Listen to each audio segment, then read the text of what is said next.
पूरी दुनिया यह जानती है कि पिछले 22 अप्रैल 2025 को जो पाकिस्तान के आतंकी संगठन के द्वारा भारत के जम्मू कश्मीर के पहलगाम में आपने देखा कि जो आतंकवादी यानी टेरर अटैक जो की गई थी, जिसमें 26 से ज़्यादा लोग जो थे इस आत्मघाती हमले में मारे गए और भारत सरकार उन्हें शहीद की दर्जा देने की कोशिश कर रही है। तो उसके बाद भारत सरकार के द्वारा के द्वारा जिस तरह से पाकिस्तान के विरुद्ध जो कदम उठाए गए हैं, वे सारे कदम जो हैं एक सराहनीय है और ख़ास तौर पे सभी भारतीयों के लिए गर्व का विषय है। तो इसमें जो सिंधु जल को रोका गया, चूँकि हमें आज जानना है कि बात होगी कि सिंधु जल संधि क्या थी और भारत सरकार जो है सिंधु जल को जो रोक चुका है पाकिस्तान में, तो इस पे पाकिस्तान का क्या इससे प्रभाव पड़ेगा। ख़ास तौर पे हम बात करेंगे कि सिंधु जल न जाने के कारण पाकिस्तान कैसे और रोड पर आएगा, कटोरा लेके कैसे भीख मांगेगा, भारत ने उसे किस तरह से आर्थिक रूप से क्षति पहुंचाई है, आंतरिक और बाह्य रूप से कैसे पाकिस्तान को बर्बाद करने में भारत ने कोई कसर नहीं छोड़ा है। अब तो भारत झेलम नदी के भी जल रोकने जा रहा है। तो धीरे धीरे भारत से गुजरने वाली जो भी उसकी नदियां हैं, वे सभी नदियां का जल जो होगी भारत रोकेगी। तो आज हम बात करें सिंधु जल समझौता जो 1960 में हुई थी, या 1960 के सिंधु जल समझौता को आज भारत ने रोक दिया है और पाकिस्तान किस तरह से गिड़गिड़ा रहा है पूरे दुनिया का सामने। यहाँ तक कि आपने रोज़ सुन रहे हैं कि वहाँ की सेना जो है अपने परिवारों को लेकर के कहीं दूसरे जगह विदेश में शिफ्ट कर दिया है। कैबिनेट मंत्री वहाँ के कह रहे हैं कि यदि भारत अटैक करता है तो हम तो पूरे परिवार को लेकर के अमेरिका में जाकर शिफ्ट हो जाएंगे। सोचने वाली बात है कितना पाकिस्तान में डर का माहौल पैदा हुआ है भारत के कारण। चूँकि देखा जाए तो भारत जिस तरह से अपने आक्रामकता को दिखा रहा है, आज पाकिस्तान कहीं न कहीं बैकफुट पर आ चुका है। लेकिन जब हम आज ये पूरे एपिसोड को समझेंगे कि पाकिस्तान की अर्थव्यवस्था को भारत कैसे तोड़ने की कोशिश किया है, आंतरिक रूप से उसे कैसे बर्बाद भारत करेगा, तो आपका जो होगा अंदर से दिल एकदम हरियर हो जाएगा। क्योंकि अभी तक आपने बहुत सारे जल विवाद देखा होगा, आपने बहुत सारे वीडियो और क्लासेस भी देखा होगा कि सिंधु जल विवाद, उसमें भारत के द्वारा उठाए गए जो कदम है पाकिस्तान के लिए कि ऐसा क्या है और ये घटना क्या हुई। लेकिन आज आपको हम डेटा के साथ एनालिसिस करेंगे कि आखिर कैसे पाकिस्तान को हम बर्बाद करने के लिए कोई कसर नहीं छोड़े। तो नमस्कार दोस्तों, मैं प्रोफेसर अशोक कुमार दुबे। आज बात करेंगे सिंधु जल संधि, वर्तमान विवाद तथा भारत के द्वारा पाकिस्तान को सिंधु जल जिस तरह से रोका गया, तो पाकिस्तान के अर्थव्यवस्था पर, शहरीकरण पर, उसका जो पन बिजली है या वहाँ के लोगों की जो जीवन निर्वाह है उस पर कैसे प्रभावित करेगा, एक एक गतिविधियों को हम डिस्कस करेंगे। तो आज हमारा टॉपिक है आखिर क्या है सिंधु जल समझौता और पाकिस्तान में आ जाएगा जल संकट कैसे, क्यों, ये सारे बातों को हम करेंगे। तो देखो दोस्तों, जैसा कि मैं बताऊं कि सिंधु जल समझौता जो था ये 1960 में की गई थी और यह अंतर्राष्ट्रीय यानी विश्व बैंक जो है हमारे विश्व बैंक ने इसमें हस्तक्षेप किया था। उसके कारण जो है भारत पाकिस्तान के बीच में सिंधु जल समझौता हुई थी। 19 सितंबर 1960 की बात है कि कराची, पाकिस्तान के जो कराची है, वहाँ पर पाकिस्तान के जो फील्ड मार्शल थे उनका नाम था मोहम्मद अयूब खान, और भारत के तत्कालीन प्रधानमंत्री पंडित जवाहरलाल नेहरू और विश्व बैंक के श्री WA इलीफ, ये तीनों मिल करके 19 सितंबर 1960 को खास तौर पर पाकिस्तान के कराची में इस संधि पर हस्ताक्षर करते हैं। जैसे ही हस्ताक्षर होती तो यह हस्ताक्षर में हुआ कि हमारा सिंधु नदी है, सिंधु नदी का जो जल होगा इसको आगे ले जाने की बात हुई। यानी सिंधु जल, यानी पहले तो हम जानते हैं कि सिंधु जो हमारा नदी है, सिंधु नदी के 5 जो है आपका 5 जो है सहयोगी नदी है। ध्यान देंगे, इसके 5 सहयोगी नदी कौन कौन है? एक झेलम है, एक चेनाब है, एक ब्यास है, एक सतलज है, एक रावी है और एक आपका ये हो गया।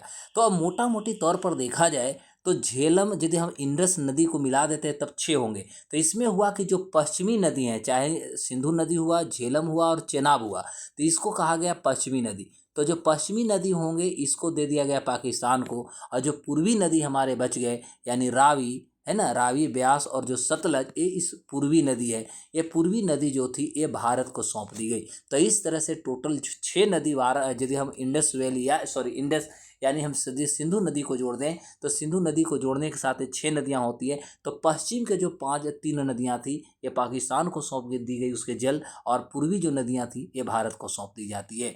तो सिंधु जल संधि में सबसे पहले बस हमें एक चीज़ों को ध्यान देना है कि 3 पूर्वी नदी जो थी वो भारत को मिला, रावी, ब्यास और सतलज, और 3 पश्चिमी जो नदी था सिंधु, चिनाब और झेलम, एक खास तौर पर पाकिस्तान को दिया जाता है। इसी के लिए अब होता है कि सिंधु के तहत सिंधु नदी प्रणाली के जो कुल जल होंगे उसका लगभग 80% यानी 135 मिलियन एकड़ फीट पाकिस्तान को दी गई और 20% अर्थात 33 मिलियन एकड़ फीट भारत को आवंटित कर दिया गया। Is it clear? अब होता क्या है कि जब तक कोई अग्रिम स्थिति उत्पन्न नहीं हो जाता है, पूर्वी नदियों का समस्त जो जल होगा भारत के अप्रतिबंधित उपयोग के लिए उपलब्ध करा दी गई। मतलब कह सकते हैं कि जब तक किसी प्रकार के कोई बहुत संकट नहीं आती, विवाद नहीं आती है, तब तक भारत जो है पूर्वी नदियों का आराम से इसका जो होगा उपयोग कर सकता है। अब इस आधार पर हम कह सकते हैं जल बंटवारे को लेकर उत्पन्न होने वाले किसी भी प्रकार के यदि विवाद होता है तो उसको सुलझाने के लिए संयुक्त राष्ट्र के द्वारा एक अस्थायी सिंधु आयोग का गठन किया जाएगा, स्थापना किया जाएगा, जिसमें विवादों को सौहार्दपूर्ण ढंग से सुलझाने की बात की गई थी, जिसमें मध्यस्थता का प्रावधान भी किया गया था। सिंधु के अनुसार यदि देखेंगे तो पश्चिमी नदियों का जल का उपयोग जो होगा घरेलू या गैर उपभोग या आवश्यकताओं जैसे जैसे भंडारण हुआ, सिंचाई हुआ, बिजली उत्पादन हुआ, इसके लिए भी किया जा सकता था। बाढ़ सुरक्षा और बाढ़ नियंत्रण की यदि बात किया जाए तो बाढ़ सुरक्षा और बाढ़ नियंत्रण की किसी भी योजना को क्रियान्वित करते समय प्रत्येक देश, चाहे वो भारत हो या पाकिस्तान हो, जहाँ तक संभव होगा एक दूसरे के किसी भी प्रकार की भौतिक क्षति से बचाएंगे, भौतिक क्षति नहीं करेंगे। तो यह हमारा जो संधि थी, इस संधि में इसका प्रावधान की गई है। बाढ़ या अन्य अतिरिक्त जल के निर्वहन के लिए नदियों के जो प्राकृतिक चैनल होंगे उनका उपयोग स्वतंत्र रूप से किया जाएगा और इस पर भारत हो या पाकिस्तान दोनों को कोई प्रतिबंध नहीं लगाई गई थी। यहाँ तक कि किसी भी देश को इससे होने वाले किसी भी क्षति से के संबंध में दूसरे के विरुद्ध दावा करने का कोई अधिकार भी नहीं दी गई थी। तो यह था हमारा दोनों के बीच में संधि की प्रमुख बातें। अब संधि के विवाद जो होता है, इसमें यदि किसी प्रकार के विवाद होता है तो संधि के अंतर्गत कैसे विवादों को निपटान किया जाए, तो संधि के अनुच्छेद यदि आप 9 पढ़ते हैं तो उसमें कहा गया है कि मतभेदों और विवादों को निपटाने के लिए हम कहीं ना कहीं सक्रिय रहेंगे। अनुच्छेद 9 के अनुसार ये भी कहा गया है कि किसी भी पक्ष द्वारा उठाई गई आपत्तियों पर निर्णय लेने के लिए 3 संभावित उपाय किए जा सकते हैं। पहला कि अस्थायी सिंधु आयोग के माध्यम से विवादों का समाधान किया जाएगा। विश्व बैंक के द्वारा एक नियुक्त तटस्थ विशेषज्ञ होगा जिसकी परामर्श सुनना होगा। और तीसरी कि विश्व बैंक और अस्थायी जो मध्यस्थ न्यायालय होंगे इनके साथ न्यायिक प्रक्रिया के माध्यम से विवादों को समाधान करना होगा। तो यह था संधि के अनुच्छेद 9 के अंतर्गत मतभेद और विवादों को निपटाने के लिए कह सकते हैं प्रावधान किए गए। वहीं संधि के अनुच्छेद 8 का 5 देखेंगे तो इसके अंतर्गत यह कहा गया है कि अस्थायी सिंधु आयोग की बैठक बारी बारी से एक बार भारत में तो दूसरी बार पाकिस्तान में आयोजित किया जाएगा। इन बैठकों में सरकारों के प्रतिनिधियों के अलावे चाहे वो इंजीनियर हों, तकनीकी विशेषज्ञ हों, इनको भी शामिल की जाएगी। ये बैठकें में काफ़ी अहम होती है क्योंकि इनमें वे बाढ़ के आंकड़े, परियोजना का विवरण, जल प्रवाह तथा वर्षा की स्थिति जैसे जो महत्वपूर्ण विषय होते हैं उन पे यहाँ पर चर्चा की जाती है। अब होता है कि ये सारी समस्याओं के बाद पाकिस्तान पर आखिर प्रभाव क्या पड़ने जा रहा है, आप सभी को जानना चाहिए। तो देखिए, सबसे पहले तो पाकिस्तान पे नकारात्मक जो प्रभाव पड़ेगा वह है कृषि और अर्थव्यवस्था। पाकिस्तान के 80% जो कृषि भूमि है यानी 16 मिलियन हेक्टेयर, वह सिंधु जो का जो जल होता है उसी के द्वारा होती है, यानी इसी पर उसका निर्भर है। इसके इसके लगभग 25% उसका जीडीपी में इसका एक कंट्रीब्यूशन होता है और 70% उसकी जो आबादी उनका जीविका जो होता है इसी पर निर्भर होती है। और जल प्रवाह में कोई भी यदि व्यवधान होता है, बाधा होती है, तो इससे उसका पूरा पाकिस्तान का फसल उत्पादन गिर जाएगा, खाद्य सुरक्षा पर प्रभाव पड़ेंगे और आर्थिक स्थिरता को भी नकारात्मक रूप से प्रभाव पड़ेगा। तो इस तरह से पाकिस्तान की अर्थव्यवस्था जो होगी, खासतौर पर एग्रीकल्चर और इकोनॉमी देखा जाए तो एकदम धराशायी हो जाएंगे। वहीं यदि जल संकट की बात करें तो पाकिस्तान पहले से ही जल संकट का सामना कर रहा है साहब, जिसमें भूजल की कमी और सीमित जल भंडारण क्षमता उसके समस्या का ऑलरेडी बड़े से बड़े समस्या बना हुआ है।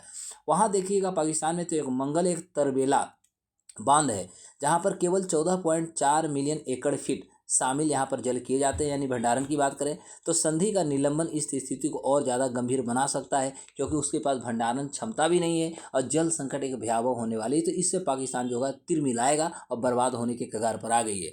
वहीं यदि शहरी प्रभावों की डिस्कशन हम करें तो हम कह सकते हैं चाहे कराची हो, लाहौर हो, मुल्तान हो, ये तीनों शहरों को देखिएगा तो ये तीनों शहरों में जल का समस्या बहुत विकराल है।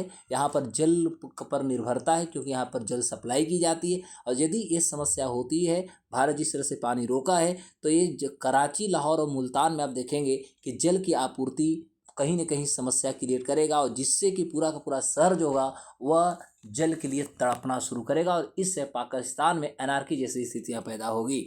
उसके बाद पनबिजली की यदि हम बात करें तो वहाँ पर पनबिजली में आप देखिएगा जैसे कि तरबेला और मंगल 2 उसके पास बांध हैं, जो कि पाकिस्तान की पनबिजली आपूर्ति के लिए एक महत्वपूर्ण हिस्सा माना जाता है। तो जल प्रवाह में कमी से कहीं न कहीं इसका पनबिजली भी रुकेगा। तो इस तरह से हम आपको जैसा कि बताया कि इंडस जो है नदी, यानी जिसको हम सिंधु नदी कहते हैं, सिंधु नदी के 5 जो हैं वो आपके सहयोगी हैं। एक झेलम है, एक चेनाब है, एक ब्यास है, एक सतलज है और एक रावी है। और यदि सिंधु नदी को जोड़ दिया जाए तो 6 हो जाएंगे। तो ये जो पश्चिमी नदी है, यहाँ से देखेंगे जो पश्चिमी नदी है, पश्चिमी आपका हो जाएगा सिंधु हो जाएगा, झेलम हो जाएगा और चेनाब होगा। ये पश्चिमी नदी पाकिस्तान को दे दी गई।